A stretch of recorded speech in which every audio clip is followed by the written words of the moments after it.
Hey guys, it's Charlotte and welcome back to my channel, or welcome if you are new here. In today's video, we are going to be talking about 4 things you can do to improve SEO on a brand new Squarespace website. So by brand new Squarespace website, I mean this is your first time launching your website on Squarespace. Maybe it's still in the trial mode, it's not yet live, it is not yet up and running. Brand new, right? And this would be different, obviously, from a website that you have already launched. And in that case, maybe you're still like, it's new, it hasn't been live that long. But in that case, I would encourage you to watch the other video that I have on improving SEO for an existing Squarespace website. But in this case, for today's video, again, I want you to think about this is what to do if you are not yet live, your website is not yet accessible on the internet. And these are some considerations you can have for SEO. So if that sounds like you and you're like, yes, oh my goodness, I have a brand new website and I want it to be as good as possible with SEO when you launch it, then you're in the right place. And again, if you already have it live, just check the other video that I have all about that. So we are going to be going through 4 different things. And of course, there are many factors that come into play with SEO, but these 4, if you take care of them that I'm about to walk you through, then you will already be ahead of many of the other websites that are out there, which is a really good thing for you. Sorry, my dog.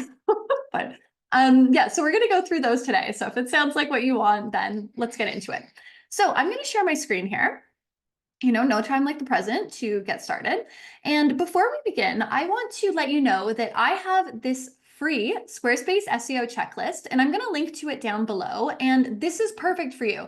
If you are learning about SEO for the first time, you want to make sure that you're getting everything started with Squarespace SEO, then I really encourage you to grab a copy of this checklist. It's a simple 1-page checklist, I believe, and it walks you through all the basics of what you need to know. So you just sign up with your email, it'll get sent to your inbox and you'll be covered. But yeah, basically, if you're anywhere from like an absolute beginner, or even if you've maybe done like a little bit of SEO research, but you want to make sure that you haven't forgotten anything, then yeah, grab a copy of this Squarespace SEO checklist. It's linked down below. It is totally free. And yeah, it will help you out there. So the first thing that we are going to talk about, the very first point that I want to go over with you for SEO on your Squarespace website is thinking about, the first thing I always encourage people to talk about is location component, I guess. And let me break that down for you, right? Location component. That might be like, huh, what do you mean? So there's a couple different points here that I'm going to walk you through. So if you have, let's say, like, I don't know, a notebook, pen and paper, notes app on your phone, you can come through these with me as we go through it, okay? But the first thing that I want you to think about is it super clear on your website and the content that you are creating or that you plan to create? Is it super clear where you offer your services? Okay.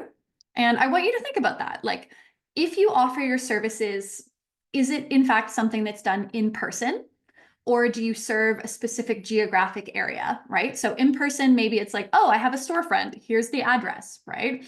Or it could be maybe, let's say you are a plumber or an electrician, or you do hair and makeup, or you like do, I don't know, at home registered massage therapy or something, but you work in a specific area, right? So maybe you don't have your own location, but you serve a location, right? That could be something. Or maybe you're like a counselor or a therapist and you do virtual telehealth sessions, like, therapy over Zoom, but you only work in, I don't know, the state of New Jersey or something, right? Then that would apply to the location that you're thinking about. And so I want you to think about, is this clear on your website? And again, I'm going to walk you through a couple different points, but I want you to consider your own website and the content that you're creating and be like, am I putting this information out there? So first place that you want to think about location is directly on your homepage. Okay. So if someone lands on your website and they're on the homepage, which again, statistically, the homepage is the page that receives the most amount of traffic, right? Is it clear to them that it's like, you are, I don't know, like a store or a shop in this town, or you offer something in this area, right? Like that should be one of the first headers that exists on your website. Okay. It should be super clear that if you offer your services in person or, to an area, then that should be it, right? If you are, let's say, I don't know, a graphic designer and you work with clients anywhere, or like me in my own business, I am not limited by geography. So in my case, I would not be including that because it doesn't matter if people live near me or not. But if they do, and that's where you're trying to run your business, absolutely, that's got to be there on the homepage. Okay, the next spot that I want to make sure is on the services pages themselves. Because again, your services pages are your money makers.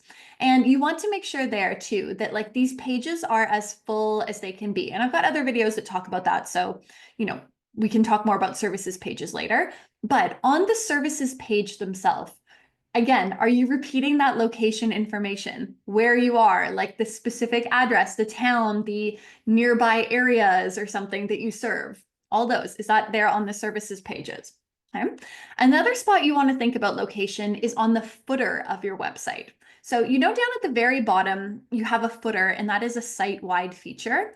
This is a great spot, again, where you can either put your address or say like, I don't know, photographer for, I don't know, like Western Washington. I don't know. I just picked something there, right?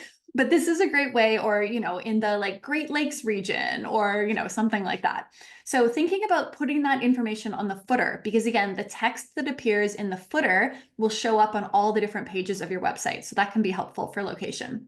And then the last place that I want to highlight as well for location stuff is on your contact page. Duh. But you would be surprised how many brand new websites do not put that information on there. So again, if you have a specific location, write it out, like write out the address of your shop, your store, your place of business, whatever. Or again, if you maybe are a, I don't know, photographer, an interior designer, or someone who works in specific parts of a town or parts of a area or region or something, again, this is where you can say serving the ABC neighborhoods of this city, or serving upstate New York, or whatever it happens to be. Okay, so that is another spot to do it. So when it comes to location services, that's one of the first places that I encourage you to do. Begin with that. Okay, then kind of along those lines, but a little bit adjacent, for the last place of location stuff that I want to encourage you to do is, again, especially if you have a physical location or you work with people in a certain area, I want to make sure that you have connected your Squarespace website to a Google business profile. And if you're like, what's a Google business profile? Don't worry, I have a whole video that I'm going to link to up above. And that video is going to walk you through how to, create a Google business profile, what it is, give you examples, how to set it up, all that sort of thing. But this is basically a way that you can underline and really emphasize to Google, hey, my business and, the website that is connected to my business, it operates in this area. Here's the location, or here's the area that I serve. And yeah, doing that will be really helpful for location. Okay. So all of those things, if you do that, again, like you would be surprised, but you'll be ahead of many people. And that's going to bring us now to point number 2.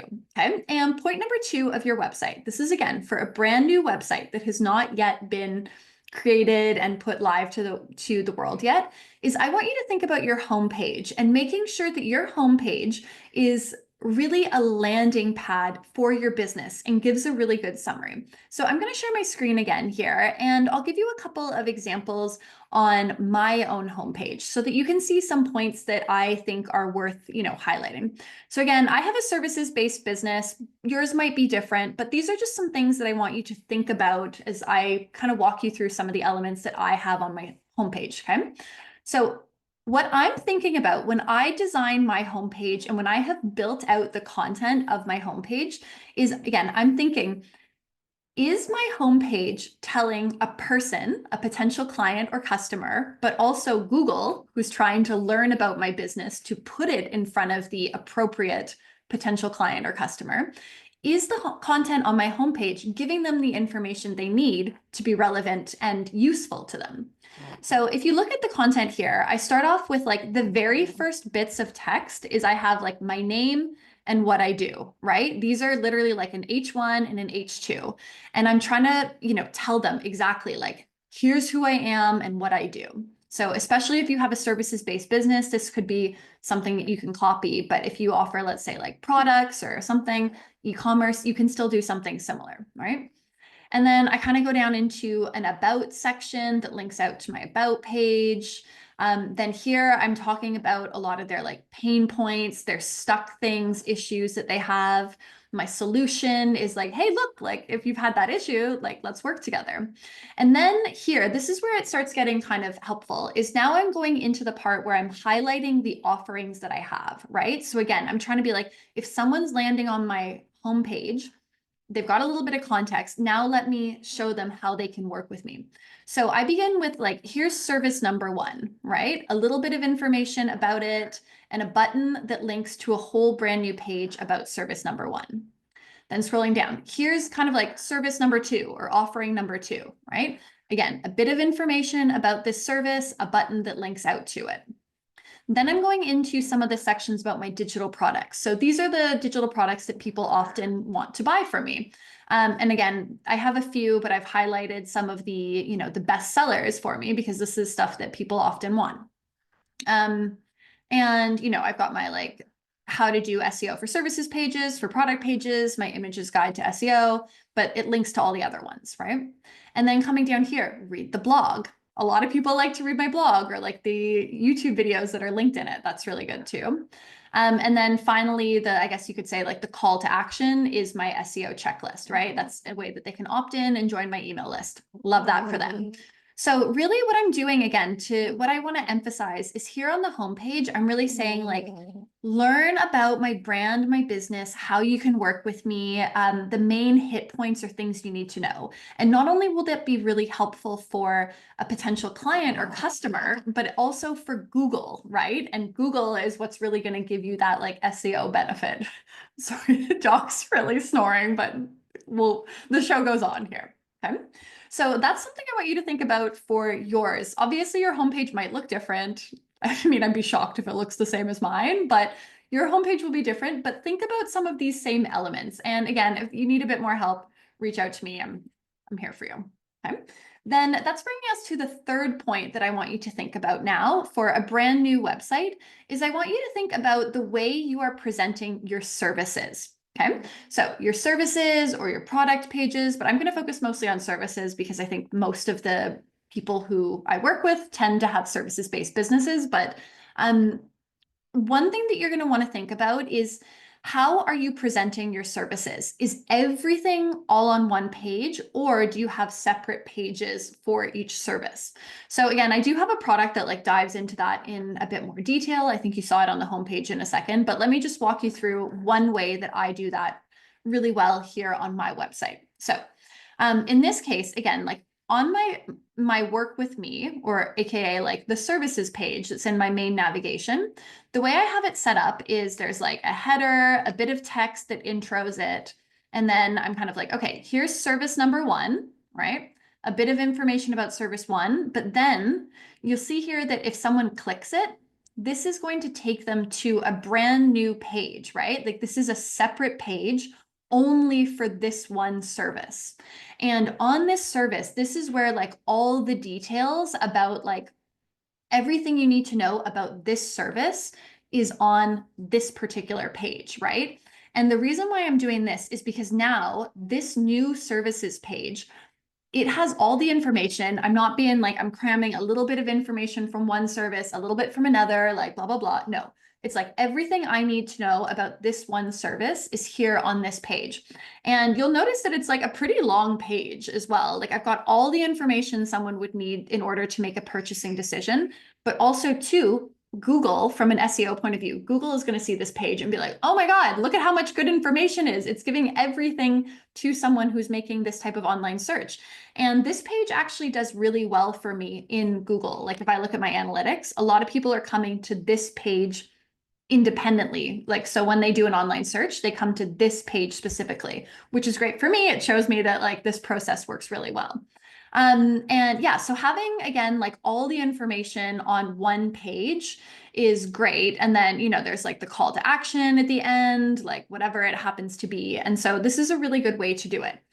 And then again, if we go back to like, again, the main services page that's here in the main nav. So it's like, that's kind of the highlight for service number one. And then I would do something similar for like service number two, right? So this is kind of like the summary or the overview, and then they would do it similar. So they like click that button and it sends them to a separate page all about that service.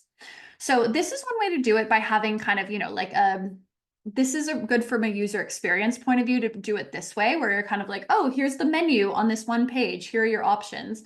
But another way you could do it is maybe instead of just having like a page here that summarizes, you could instead have maybe like a drop down folder up here in the main navigation. So it's like work with Charlotte, and then it would be a folder with a drop down of like service number 1 and service number 2, right? So then you wouldn't need this kind of like summary page. You would instead just have the drop down that people can choose from.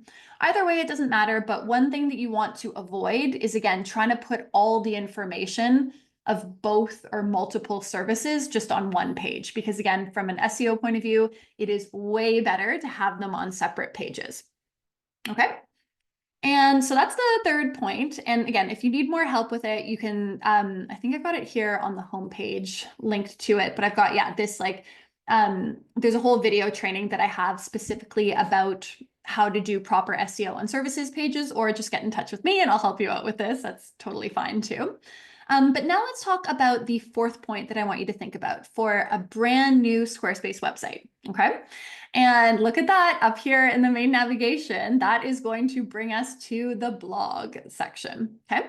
And this is something that I really recommend that you do for a brand new website. Obviously, you do not need to launch with an entire back catalog of posts for a brand new Squarespace website, but I do encourage you to launch with, let's say, at least 3 blog posts. I think that that will give you a really good impact for SEO. And if you want to learn more about how to actually blog and tips for it and stuff, I have so much content here on my website and also on my YouTube channel all about specifically blogging for Squarespace SEO. So just binge, basically just binge that, and you will be in excellent hands there learning about it. But yeah, having a blog will help you, because every blog post that you have creates an instance or a page on your website that can be crawled and indexed by Google.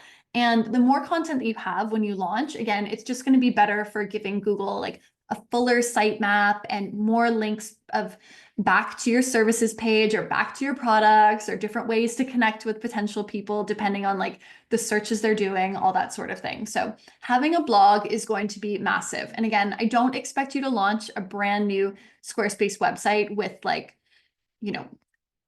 20 blog posts. That's probably not necessary. Like, I'd rather you just get it up, done is better than perfect. But, while you're at it, at least add a couple posts. I think that will be really helpful. And then from there, you can start creating your content calendar and getting more posts live up and running as you go. So anyways, that is 4 of the suggestions that I have if you are starting a brand new Squarespace website and you want to do SEO properly for it. So if you are, considering SEO, then start with these 4 things. That will be really helpful. And if you, of course, do have any other questions, you can always like get in touch with me, take a look at all the other content that I have here on my YouTube channel and my blog, my website, all that sort of thing. And don't forget, before you go, to grab a copy of the Squarespace SEO checklist. It's a free download. It will be really helpful to, give you a good idea of where to go. And yeah, I'm really excited for you. If you are launching a brand new Squarespace website, this is really exciting. And, the fact that you're even thinking about SEO now, I'll tell you again, is more than many people out there, most people out there, in fact, I would say. So if you do these things, you will already have a leg up for compared to other websites. But yeah, get started with this and then come back. I have so much more content of where to take you from that. But doing these 4 points will be really helpful. So again, thank you for watching. Take a look at the rest of my content and grab the checklist. And otherwise, I will see you soon in the next video. Bye.